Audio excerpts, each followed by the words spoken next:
आज का टॉपिक है केमिकल बॉन्डिंग। केमिकल बॉन्डिंग में आज हम बेसिक की शुरुआत करेंगे और केमिकल बॉन्डिंग के मैं 3 ऑडियोज़ आपको बताऊंगा।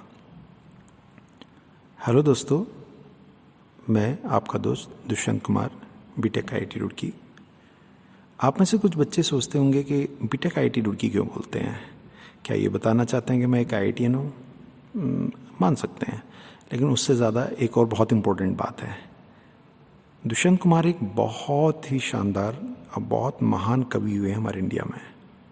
मतलब उनकी जो कविताएं हैं, जो उनके शेर हैं, गज़ब के हैं। कभी सर्च करिएगा उन्हें तो हम दोनों में कन्फ्यूज़न हो जाता है सर्चिंग में। इसलिए मैं अपने आगे ER दुष्यंत कुमार करके बोलता हूँ, क्योंकि जब भी दुष्यंत कुमार सर्च होता है तो उनका नाम पहले आता है। No doubt he is great. तो फिर मेरा सर्चिंग नहीं हो पाता था, तो इसलिए मैंने अपने आगे ER दुष्यंत कुमार बोल करके बीटेक आईआईटी रुड़की बोलता हूँ। चलिए, तो केमिकल बॉन्डिंग के लिए हम बात शुरू करते हैं। तो हेलो दोस्तों, मैं दुष्यंत कुमार, आपका दोस्त, और आज शुरू करते हैं केमिकल बॉन्डिंग का पार्ट। हेल्यूज एजुकोर हमारा एक प्यारा सा चैनल है और उस पर एक बहुत प्यारी सी फैमिली है जिसका नाम है हेल्यूज फैमिली।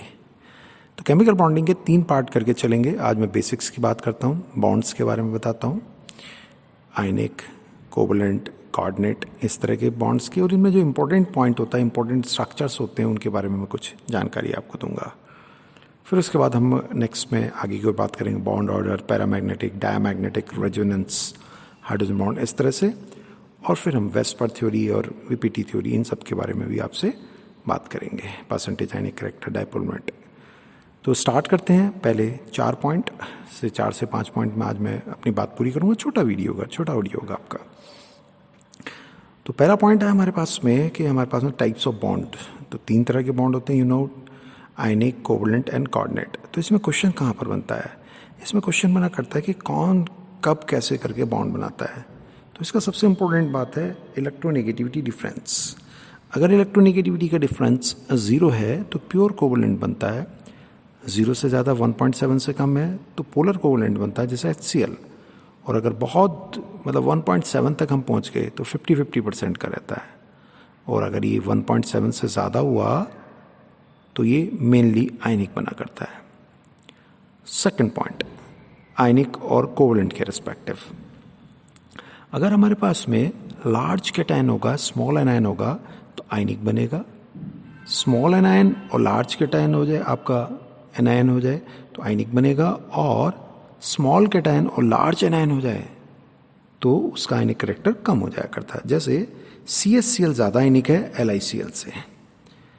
नेक्स्ट पॉइंट हमारे पास में आता है, जैसे जैसे कैटायन का चार्ज बढ़ता है, जैसे Na+ है, Mg++ है, Al++++ है, तो कोवलेंट करेक्टर भी बढ़ता चला जाता है। ठीक है। Coming to the second point, ionic bonds जो होते हैं वो आपके इलेक्ट्रॉन के ट्रांसफर से बनते हैं, जबकि कोवलेंट शेयरिंग से बनते हैं। इसलिए आयनिक बॉन्ड्स में आपकी क्या हुआ करती है, नॉन डायरेक्शनल कंडीशन होती है, मतलब उनकी कोई डायरेक्शन नहीं होती है, जबकि कोवलेंट में डायरेक्शन हुआ करती है। थर्ड पॉइंट, आयनिक कंपाउंड्स जो हमारे पास में होते हैं वो पोलर सॉल्वेंट में डिसॉल्व होते हैं, जबकि कोवलेंट लाइक वाई लाइक का मतलब अगर वो पोलर हैं जैसे HCl वगैरह तो पोलर सॉल्वेंट में चले जाएंगे। पोलर सॉल्वेंट्स कौन होते हैं? वाटर, ठीक है, जिनके अंदर पोलराइजेशन हुआ करता है, या अल्कोहल। और अगर कोई ऐसा है जो नॉन पोलर है जैसे CO2, ये मतलब जिसके अंदर डायपोल मोमेंट 0 है अल्टीमेट, तो नॉन पोलर में डिसॉल्व होंगे। ठीक है। नेक्स्ट पॉइंट नंबर 4, देखिए हमारे पास में आयनिक बॉन्ड्स अपने साथ में लैटिस एनर्जी को रखा करते हैं और उनको ब्रेक करने के लिए हमें बहुत ज़्यादा एनर्जी की ज़रूरत पड़ती है। जब हम उनको डिसॉल्व करते हैं तो हाइड्रेशन एनर्जी डोमिनेट कर जानी चाहिए लैटिस एनर्जी पे, तभी वो डिसॉल्व हुआ करते हैं। ठीक है, बात समझ में आ रही है? और कोवलेंट बॉन्ड में हमारे पास में लैटिस एनर्जी का कॉन्सेप्ट नहीं होता है और वो डायरेक्शनल हुआ करते हैं। Coming to the point number 5। Fifth point हमारा क्या कहता है, और ये अपने आप में इम्पोर्टेंट पॉइंट है। फिफ्थ पॉइंट हमसे ये कहता है कि जब भी हम किसी बॉन्ड की डायरेक्शन की बात करा करते हैं तो उसमें हम कोऑर्डिनेट बॉन्ड को भी कंसिडर करते हैं। कोऑर्डिनेट बॉन्ड को हम जस्ट लाइक कोवेलेंट बॉन्ड मानते हैं।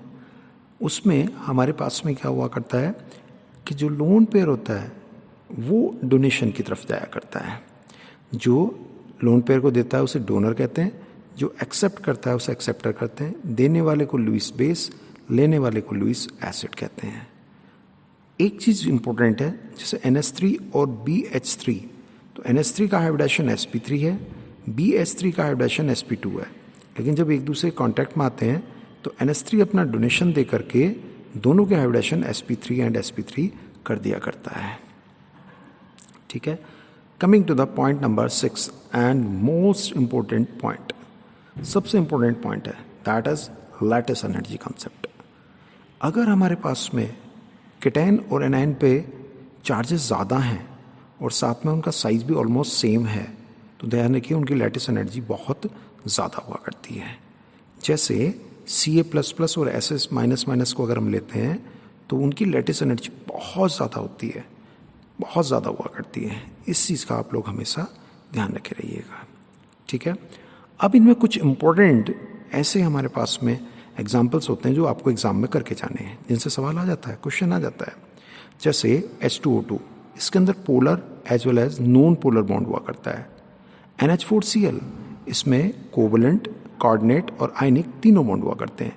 K4FeCl6, इसमें भी तीनों ही बॉन्ड हुआ करते हैं। ठीक है, फिर कुछ एग्जाम्पल्स हैं जिन्हें याद रखेंगे आप, कैसे H2SO5, H2S2O8, H2SO4O6, और सबसे ज़्यादा इंपॉर्टेंट है आपका थायोलिंक। थायोलिंक इसमें होते हैं, तो ध्यान दीजिएगा मेरी बात पे। H2SNO6, H2SNO6 मतलब N की वैल्यू 2, 3, 4, 5 इस तरह से। H2SNO6 में थायोलिंक हुआ करता है, थायोलिंक हुआ करता है। अब जो सबसे इंपॉर्टेंट बात, बहुत ही जबरदस्त बात है कि H2SNO6 में तो है, इसके साथ साथ आपका थायोलिंक हुआ करता है H2S2O3 में भी। अब H2 की जगह पर आप Na2H2O3 भी डाल सकते हैं। ठीक है, तो ऐसे कोई भी लिंक के साथ हम बोलते हैं कि इसके अंदर क्या होगा, थायोलिंक पाया जाएगा। जैसे H2SO4 है तो H मतलब जो हमारे पास में दिए वो OH, OH, S double bond O, S double bond O है। यहाँ डबल बॉन्ड O जो है S के साथ में, उनकी जगह हम सल्फर भी रख सकते हैं। इस चीज़ को ध्यान रखे रहिए, ऑलवेज रिमेंबर। ठीक है, तो उम्मीद करता हूँ कि आपको ये बॉन्ड्स के रिस्पेक्टिव कुछ बातें क्लियर हुई होंगी। इनको ध्यान रखे रहिए, इंपॉर्टेंट है। इलेक्ट्रोनेगेटिविटी डिफरेंस साइजेस के कारण, आयनिक कैरेक्टर, और साथ में एक ही और चीज़ है कि जो आपके अंदर कंडक्शन हुआ करता है आयनिक बॉन्ड में या आयनिक कंपाउंड्स में, जो कंडक्शन होता है उसका रीज़न आयंस होते हैं। एक्वस मीडियम में डाल देंगे तो भी कंडक्टर होंगे, और फ्यूज स्टेट गला देने पे तो भी कंडक्टर होंगे, रीज़न होगा आयंस। तो उम्मीद करता हूँ आपको बातें समझ में आई होंगी। मैं आपका दोस्त ER दुष्यंत कुमार बहुत जल्दी से इसी चैप्टर के कुछ बहुत अच्छे कॉन्सेप्ट लेकर के आपके पास नेक्स्ट ऑडियो में आ रहा हूँ। तब तक खूब अच्छे से पढ़िए, बिंदास रहिए और हमेशा पॉजिटिव सोचिए। Wish you all the best. And इस कोरोना के समय में आप अपना बहुत बहुत ख्याल रखिए। ठीक है, तो हैरियो एजुकोर हमारा एक प्यारा सा चैनल, और आप एक प्यारी सी फैमिली के मेंबर। ठीक है, मिलते हैं बेटा, ऑल द बेस्ट।